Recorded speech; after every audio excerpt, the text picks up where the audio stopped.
मुझे ऐसा कोई गुरूर नहीं है कि मेरी जिंदगी सबके लिए मिसाल बनेगी, मगर ये हो सकता है कि कोई मायूस बच्चा किसी गुमनाम सी जगह से ताल्लुक रखता हो, वो ये पढ़े और उसे हौसला मिले, वो ये पढ़े और उसकी उम्मीद रोशन हो जाए। हो सकता है ये कुछ बच्चों को नाउम्मीदी से बाहर ले आए और जिसे वो मजबूरी समझते हैं वो उन्हें मजबूरी ना लगे। ये कुछ लाइनें लिखी थी भारत रत्न डॉक्टर एपीजे अब्दुल कलाम ने। दोस्तों, आज के इस वीडियो में मैं आपको कलाम साहब के वो किस्से सुनाने वाला हूं जिन्हें सुनकर आपके सोचने समझने का तरीका बदल जाएगा और आप अपने अंदर एक नई एनर्जी फील करोगे। So let's start the video. दोस्तों, आपको पता है कलाम साहब ने शादी क्यों नहीं की? इसका सिर्फ एक रीजन था और वो रीजन यह था कि कलाम साहब सबसे ज्यादा अपने काम से प्यार करते थे।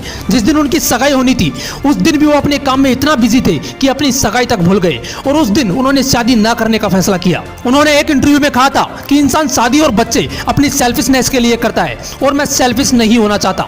मैं अपनी पूरी जिंदगी इस देश को समर्पित करना चाहता हूं। दोस्तों, बात है 10 अगस्त 1979 की। 19 साल की मेहनत, 23 मीटर लंबा SLV-3 रॉकेट 17 टन का वजन लेकर 7:58 पर आसमान में उड़ा। यह रॉकेट 4 स्टेजेस में था और यह सिर्फ एक रॉकेट नहीं था, यह सपना था उन तमाम लोगों का जो इस प्रोजेक्ट में शामिल थे और इस प्रोजेक्ट के डायरेक्टर थे कलाम साहब। वो रॉकेट पहली स्टेज तो पार कर गया, लेकिन दूसरी स्टेज में जाने के बाद रॉकेट ने काम करना बंद कर दिया और 317 सेकंड के बाद कलाम साहब और कई लोगों का सपना कचरा बनकर श्रीहरिकोटा से 560 किलोमीटर दूर समंदर में जा गिरा। दोस्तों, क्या हालत हुई होगी उस वक्त कलाम साहब और उनके बाकी साथियों की जब उनके 19 साल का सपना कुछ ही सेकंडों में समंदर में कचरा बनकर बिखर गया। कलाम साहब कहते हैं कि उस वक्त मैं अंदर से इतना टूट गया कि मैं अपने बिस्तरों में जाकर धंस गया और मेरी आंखों से आंसू बहने लगे। लेकिन दोस्तों, कलाम साहब हार मानने वालों में से नहीं थे।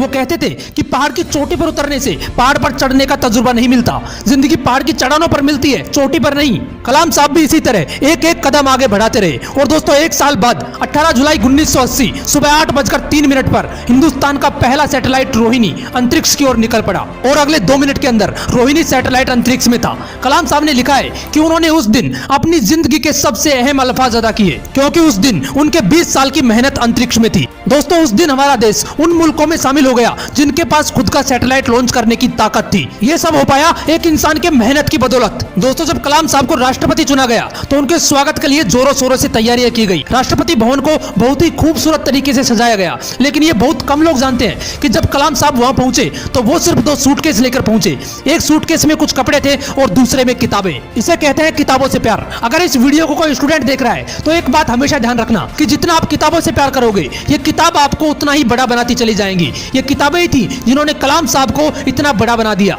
आपको पता है पूर्व राष्ट्रपति कलाम साहब सादगी और ईमानदारी जैसे गुणों की मिसाल थे जो आज के राजनीतिक परिदृश्य में दुर्लभ हो चले हैं। एक बार कलाम साहब का पूरा परिवार उनसे मिलने दिल्ली आया। उनके 90 साल के बड़े भाई से लेकर उनके 1.5 साल की परपोती तक टोटल 52 लोग थे। सभी को राष्ट्रपति भवन लाया गया जहां पर वो 8 दिन रुके। दोस्तों, आपको जानकर हैरानी होगी कि उन 8 दिनों में जितना भी खर्चा हुआ चाय से लेकर खाने तक का, वो सारा खर्च कलाम साहब ने अपने पर्सनल अकाउंट से दिया। करीब 3,52,000 रुपए का चेक काटकर राष्ट्रपति कार्यालय को भेजा। इसलिए कलाम साहब ईमानदारी की मिसाल थे, ना जात धर्म ना कोई भेदभाव। मैंने कुछ लाइनें पढ़ी थी जो कलाम साहब के लिए कही गई थी। था बंदा इस्लाम का वो, पर कभी न ऐठा करता था, जब भी चाहा संतों के चरणों में बैठा करता था।